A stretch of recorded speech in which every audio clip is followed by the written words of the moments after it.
The opposition Congress in Meghalaya has expressed concern on how the state government would adhere to the directives of the NGT, that is the National Green Tribunal, to deposit rupees 100 crore to the Central Pollution Control Board for restoration of the environment. Pointing out that the state is already reeling under the financial crunch, Congress leader Ampareen Lyngdoh said that she fears that there will be a fallout on the developmental activities of the state. Now we're going to see that there's going to be more problems than ever. Who's going to be realizing all that amount? Who will be the officials that will actually be held responsible? Firstly, to identify the defectors. Number two, who will be collecting all these funds, from whom, who will be penalized? I don't know how they're going to come out with a plan of action. But this was something that was seen coming. And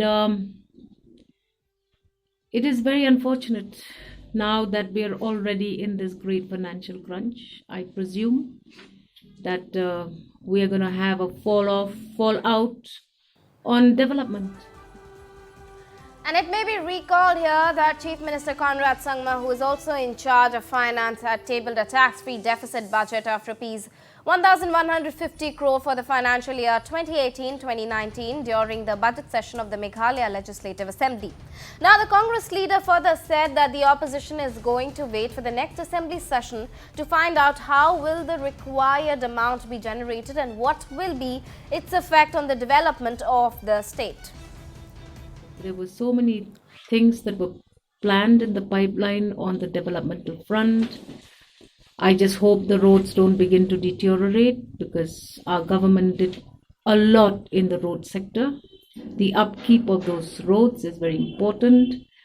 Then there is another thing that's going to be taking a big beating, and that is all the social schemes of the state. So are we going to be compromising on the Chief Minister's Special Assistance Scheme?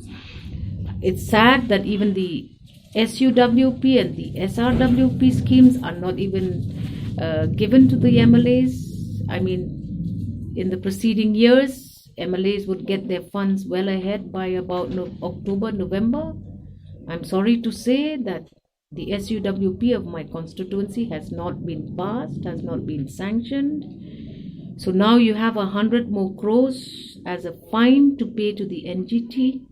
What's going to happen to this state? I believe that this was something that was necessary to get done.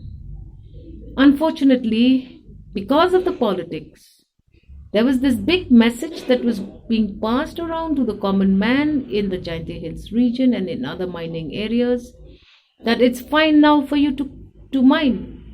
This was the lie that was being told to the people. So now who's